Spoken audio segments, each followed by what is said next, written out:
I was sitting in my kitchen on a Tuesday afternoon, staring at a birthday card no one had sent, because there was no one left to send it.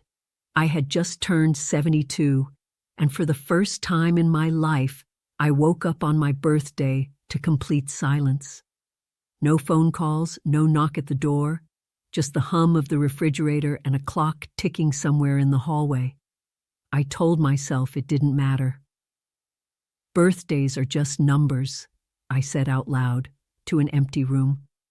But numbers have a way of adding up, whether you want them to or not. I am Susan Mitchell. For 31 years, I was a librarian in a small town outside Sacramento. I organized shelves, helped children find their first chapter books, and quietly fell in love with routine. I divorced my husband when I was 63, not because of some dramatic betrayal, but because two people can grow so far apart that staying together starts to feel like living with a stranger. I moved into a small house on the edge of town and told myself it was temporary. That temporary lasted 9 years. 9 years of mornings alone. 9 years of dinners for one. 9 years of watching my friends either pass away or move closer to their children in other states, until one day I looked around and realized I didn't recognize my own neighborhood anymore. People ask me now, gently, carefully, what was the hardest part of being alone? They expect me to say the loneliness itself, but that isn't quite right. The hardest part was forgetting what my own laugh sounded like. The real question isn't why a 72-year-old woman would leave everything she'd ever known and move 7,000 miles away to an island she'd only seen in videos. The real question is how a woman who had built her entire identity around being useful found herself convinced that her usefulness had quietly run out. That story doesn't begin in Cebu. It begins in a library 30 years earlier. I started working at the Fairview Branch Library when I was 39. My children were still young then. My marriage still felt, on the surface, ordinary and fine. I loved that job more than I ever admitted to anyone. There was something deeply satisfying about matching a person with exactly the right book. A lonely teenager who needed a story about belonging. A grieving widow who needed something quiet and slow. A little boy who needed dinosaurs. Always dinosaurs. I built an entire life around being the person who knew where everything was, who could always find the answer. My husband, Richard, worked in insurance, steady, predictable, unremarkable, in the way that seemed comforting when we were younger. We raised 2 children in that house, a boy and a girl. We went to soccer games and piano recitals. We took the same trip to the same lake every August for 11 years in a row. It wasn't an exciting life, but it was a full one. Then the children grew up. My daughter moved to Seattle for work. My son settled 2 states away with his own family, and Richard and I were left in a house that suddenly felt far too large for just the 2 of us. I don't think retirement broke my marriage. I think it simply removed the noise that had been covering up the silence. For years, our schedules had been the glue: work, school events, family dinners. Then one day, there was nothing left to schedule.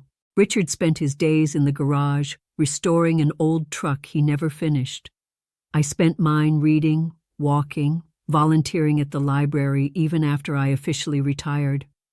I kept coming back 2 mornings a week just to shelve books, just to feel like myself. Neither of us was cruel to the other. Neither of us raised our voice. We were simply 2 people quietly living separate lives under the same roof. I remember the afternoon it ended so clearly. I had made tuna sandwiches for lunch. The bread was slightly stale. The tomatoes from our garden were a little too ripe. Richard set down his sandwich, looked at me for a long moment, and said, quietly, "I don't think we make each other happy anymore." I didn't argue. I didn't cry.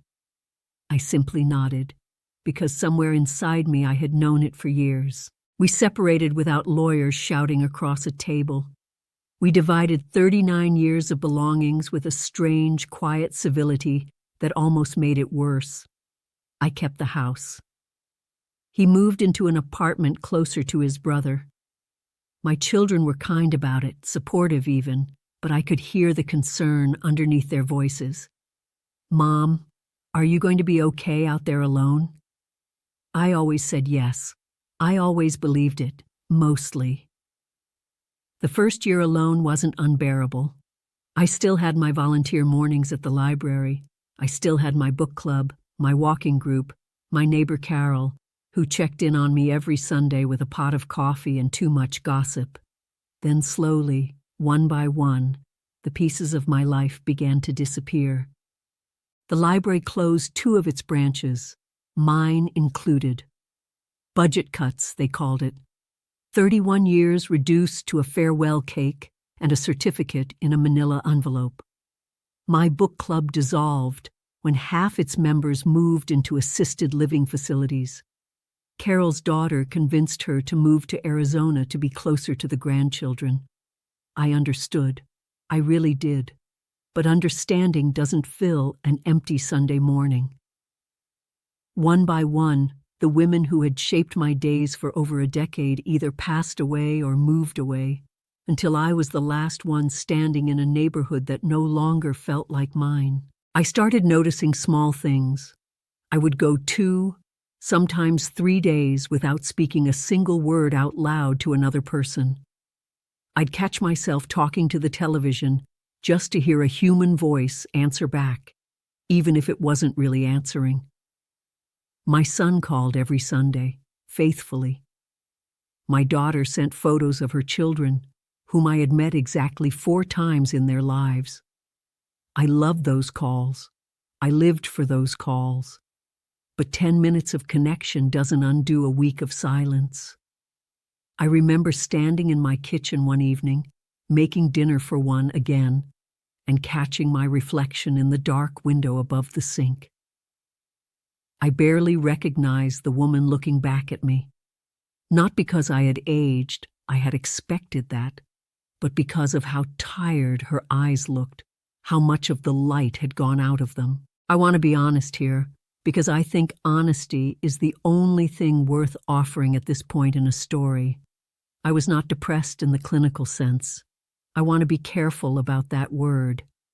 I was simply worn down by the slow, quiet erosion of purpose, day after day, with nothing urgent to do, no one who truly needed me.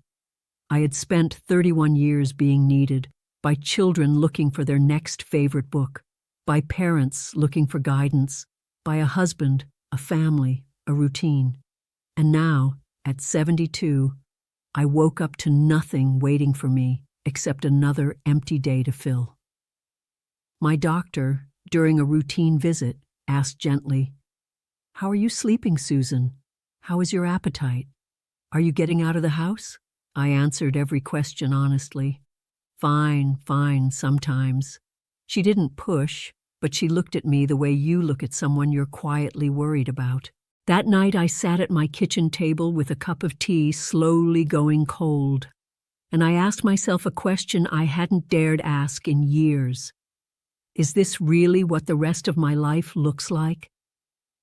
I want to tell you exactly how it started, because it wasn't dramatic. It wasn't a sign from the universe. It was, of all things, an algorithm. My daughter had set up a tablet for me 2 Christmases earlier, mostly so we could video call more easily.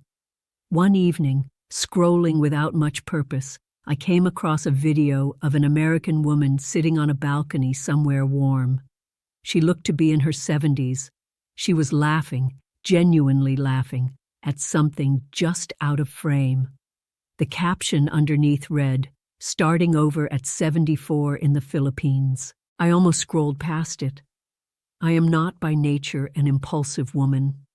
31 years of cataloging and organizing does not exactly breed spontaneity. But something about her laugh made me stop. I watched the whole video. Then I watched another. Then, before I realized what was happening, it was well past midnight, and I had watched a dozen different videos of retirees, mostly women my age, living in a place called Cebu. One woman, a former nurse from Ohio, said something that I couldn't stop thinking about. "For the first time in years," she said, "I feel like people actually see me." I sat with that sentence for a long time because I realized I hadn't felt seen in longer than I wanted to admit. I told myself I was simply curious, that this was nothing more than an old woman's late-night internet rabbit hole. But the next morning, instead of my usual cup of coffee and crossword puzzle, I found myself opening my laptop and typing 3 words into the search bar: retiring in Cebu. Old habits, it turns out, never fully disappear. 31 years of research and cataloging had trained me to approach even my own curiosity like a reference question. I created a folder on my laptop. I titled it simply Cebu. Inside it, I began collecting everything: cost of living comparisons, healthcare options for retirees, visa requirements, weather patterns, even crime statistics, because my son would surely ask about that first. I calculated that I was spending roughly $3,600 a month living quietly in California. Not extravagantly, just comfortably. The numbers I found for Cebu suggested many retirees were living well on somewhere between $1,200 and $1,800 a month, depending on lifestyle and location. I want to be clear, the money wasn't what pulled me in. I wasn't struggling financially. Richard and I had split our savings fairly. My house was paid off years ago. What pulled me in was something harder to put into words. It was the look on these women's faces. It was the sound of their laughter.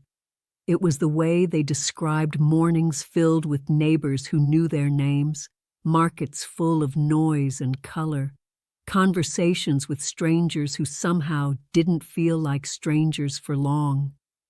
I found one video in particular that I watched perhaps a dozen times. A woman close to my age, sitting at a small outdoor cafe, a cup of coffee in front of her.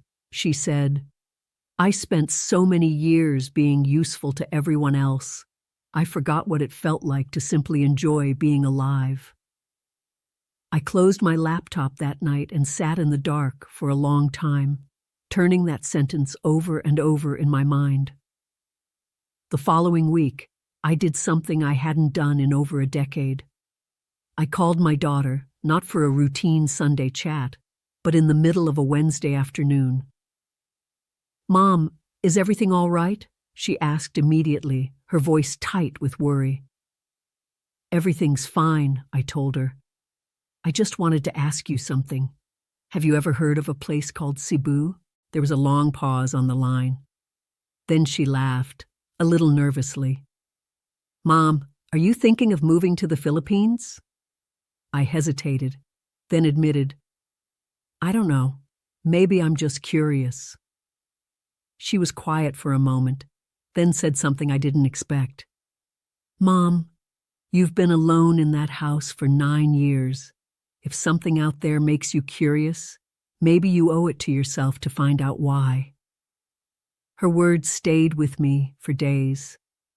I began researching more seriously, not just watching videos late at night, but reading forums, joining online groups of expats already living in Cebu. I asked questions, dozens of them. Is it safe for a woman living alone? What is healthcare actually like? How difficult is the visa process? The answers came quickly, generously, from strangers who somehow felt like they understood exactly what I was asking. Underneath all my practical questions, one woman in the group wrote back to me directly. She said, "The visa is simple. The safety depends on common sense like anywhere. But the real question you're asking is whether it's too late to build a new life. And Susan, it is never too late. I stared at that message for a long time, because she had used my name. I had mentioned it only once in passing. Yet somehow, being called by my name by a stranger thousands of miles away felt more personal than most conversations I'd had in my own neighborhood. That week, I made a decision. Not to move, not yet, but to visit. I told myself it was simply research, a librarian gathering information before drawing any conclusions. I booked a flight for 6 weeks later, a 1-month stay in Cebu City. I told my children carefully, gradually. My son was skeptical. "Mom, that's a long way to go alone. Are you sure about this?" My daughter, surprisingly, was the one who encouraged me.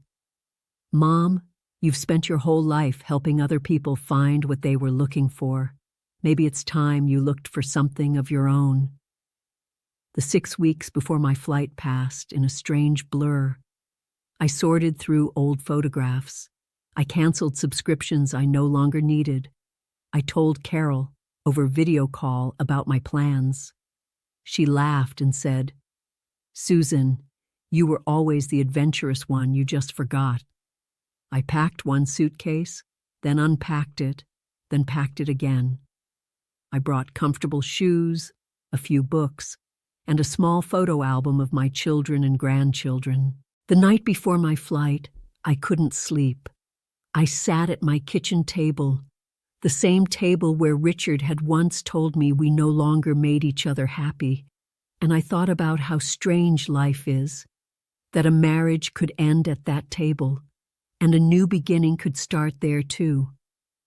The flight itself felt endless.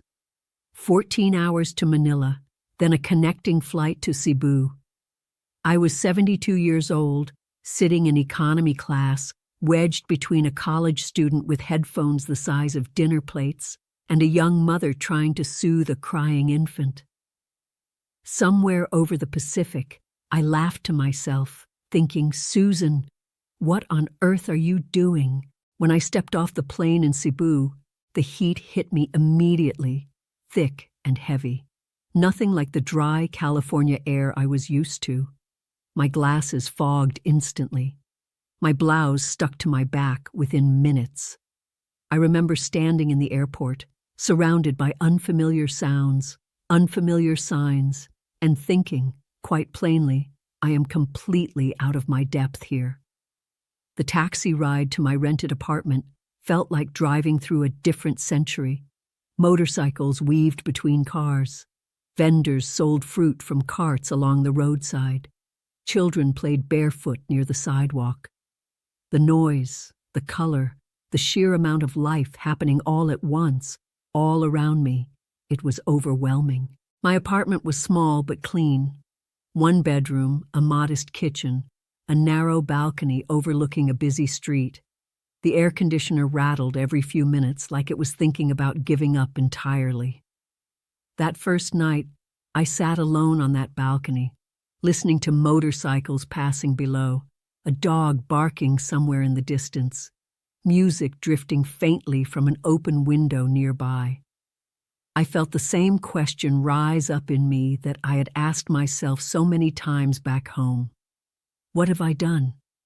I won't pretend the first week was easy. I struggled with simple things, finding a grocery store that carried the specific tea I liked, understanding which jeepney routes went where, navigating a pharmacy where half the labels were unfamiliar to me. I called my daughter on the 3rd night, nearly in tears, though I tried to hide it. "Mom, do you want to come home?" she asked gently. I sat with that question for a long moment, then told her, honestly, "I don't know yet. Give me a little more time." Something shifted around the 5th day. I had walked to a small cafe near my apartment, simply because I recognized the word coffee on the sign outside. The owner, a woman perhaps in her 50s, greeted me warmly, without a hint of impatience as I fumbled with unfamiliar currency. She asked where I was from. I told her, California. She smiled and said, "Welcome, ma'am. You take your time here, no rush." Those 5 words settled something in me. No rush. I couldn't remember the last time anyone had said that to me. Back home, even in retirement, there had always been an invisible clock running, something to get done, somewhere to be. Even if that somewhere was simply another empty afternoon to fill. Over the following days, I returned to that cafe again and again. The owner began remembering my order without my needing to ask. She'd tell me small details about her day, her daughter studying nursing, her nephew's upcoming wedding. I found myself looking forward to those conversations more than I expected. One afternoon, an elderly Filipino gentleman sitting at a nearby table struck up a conversation. He asked, gently, if I was visiting or staying. I told him I wasn't quite sure yet. He smiled and said something I've thought about often since. Many of us come here looking for something. Some people find it, some people don't. But you'll know the difference by how your mornings feel. I asked him what he meant. He said, "Back home, did your mornings feel heavy?" I didn't answer right away, because the honest answer was yes. For 9 years, every single morning had felt heavy. I began paying closer attention to how my mornings felt in Cebu. I woke up to the sound of a rooster somewhere nearby, motorcycles starting their engines, neighbors already talking outside my window. It wasn't quiet, not even close, but it didn't feel heavy. It felt, oddly, like life continuing around me instead of life having quietly stopped. By the second week, I had found a small local market, a short walk from my apartment. I went most mornings, not because I needed much, but because the vendors had begun to recognize me. One woman selling mangoes always saved me the ripest ones, tucked aside specifically. She called me Ma'am Susan, which made me laugh every single time. I hadn't been called by name so consistently by anyone outside my own family in years. I started a small notebook, out of habit. 31 years of librarian instincts don't simply disappear. I wrote down small observations, prices at the market, names of new acquaintances, little phrases in Cebuano I was slowly learning, and without quite realizing it, small feelings I hadn't expected to feel again. One entry, from around day 11, simply read, "I laughed today, twice without trying to." I hadn't realized how long it had been since laughter came without effort. Around the 3rd week, I met a group of other American retirees through, of all places, that same small cafe. 3 women, all widowed or divorced, all somewhere between 68 and 76. They invited me to join them for lunch, almost as an afterthought, the way you'd invite anyone sitting nearby. I nearly declined out of habit. 9 years of eating alone had made solitude feel safer than company. But something made me say yes. That lunch stretched into nearly 3 hours. One woman, Margaret, had been a schoolteacher in Ohio for almost 40 years. Another, Diane, had run a small bakery outside Chicago before her husband passed away. We talked about everything and nothing, our old careers, our children, our fears about moving somewhere so far from everything familiar. Margaret said something that afternoon that I wrote in my notebook the moment I got home. She said, "Back home, I felt like a guest in my own life, waiting for something to happen. Here, I finally feel like I'm living it." I asked her how long it took to feel that way. She smiled and said, "Longer than I expected, shorter than I feared." That lunch became a weekly tradition then, gradually, more than weekly. We visited each other's apartments, shared recipes, celebrated birthdays, checked in on each other during small illnesses. I hadn't realized how much I missed simply being checked on, until someone started doing it again. My 1-month visit stretched into 6 weeks, then, after a long phone call with my children, into 2 months. My son, cautious as ever, asked, "Mom, are you sure you're thinking clearly about this? It's a big decision at your age." I understood his concern, but something in me had shifted. I told him gently but firmly, "I have thought more clearly these past 2 months than I have in the past 9 years combined." My daughter, when I called her, simply asked one question. "Mom, are you happy there?" I sat with that question for a long moment before answering honestly. "I think I'm remembering how to be." It wasn't only the friendships or the warm greetings from strangers that made me reconsider my entire life back home. It was something quieter, harder to explain. For the first time in 9 years, I woke up curious about the day ahead. Instead of simply enduring it, I began volunteering, almost by accident. A small community library, tucked behind a church, was struggling to organize its donated books. Someone mentioned it during one of our lunches, and before I fully decided to, I found myself walking through its doors. The room was cramped, dusty, disorganized, shelves overflowing with donated textbooks, children's stories, and outdated encyclopedias. The young woman running it, barely 30, looked exhausted and relieved all at once when I introduced myself and mentioned 31 years as a librarian. She nearly cried, right there in the doorway. Over the following weeks, I organized that library the way I once organized shelves in Fairview, by age group, by subject, by reading level. Skills I had quietly assumed were retired along with me turned out to be exactly what this small room needed. Children began coming more regularly once they could actually find books that matched their interests. One girl, no older than 10, asked me one afternoon if I could help her find a book about the ocean. I found her 3. She looked up at me and said, "You found the right ones, Ma'am Susan. How did you know?" I smiled, because I had heard some version of that question 1,000 times before, in another country, another lifetime. I told her gently, "I've been doing this for a very long time." That sentence surprised me as I said it, because it was true. I hadn't stopped being a librarian. I had simply stopped believing anyone still needed one. Around my 4th month in Cebu, I made a decision I hadn't fully planned. I extended my visa, applied for the necessary documentation to stay longer term. I called a moving company back in California, not to sell everything at once, but to begin slowly letting go.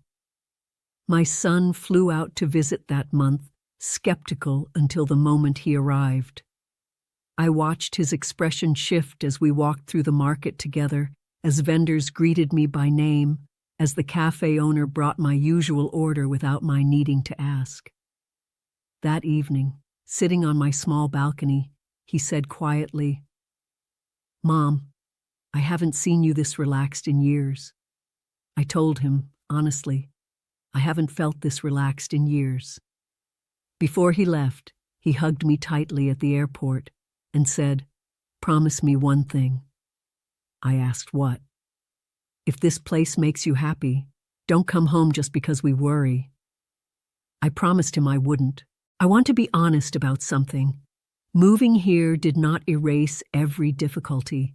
There were still hard days, days when the heat felt unbearable, days when I missed my children desperately, days when navigating a new healthcare system or a new bank felt exhausting. Life doesn't stop presenting challenges simply because you've changed your address. But the difference is this: those challenges no longer defined my entire day. They became simply part of a day that also included laughter, friendship, purpose. These days, my mornings look different. I wake up to the sound of the neighborhood already stirring outside my window. I make coffee, sit on my small balcony, and watch the street slowly come to life.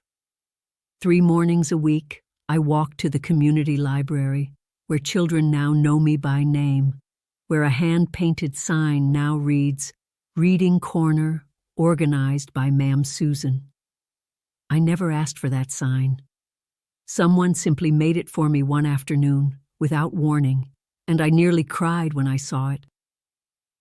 I still call my children every Sunday, but our conversations feel different now, less like reassurance, more like genuine sharing.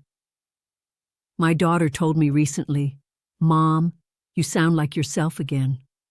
I asked her what she meant. She said, "You sound curious. You used to sound tired." I've made friends here I never expected to find. Margaret, Diane, and I still meet weekly, sometimes joined by others, retirees from Ohio, Texas, Minnesota, all of us carrying different stories toward the same quiet realization. It is never too late to build something new. I think often about that woman I once was, sitting alone in her California kitchen, staring at a birthday card that never came. I don't feel angry at her. I feel a quiet kind of compassion. She was doing the best she could with a life that had slowly, quietly run out of purpose. I used to believe that being 72 meant most of my story had already been written, that whatever chapters remained would simply repeat what came before. I understand now that I was wrong. Losing my career, my marriage, my closest friends, one after another, wasn't the end of my story. It was simply the ending of one chapter I never expected another to begin. If there is one thing this journey has taught me, it's that purpose doesn't retire simply because we do. It waits, quietly, for us to notice that we are still capable of being needed, still capable of laughing without trying, still capable of being surprised by our own lives.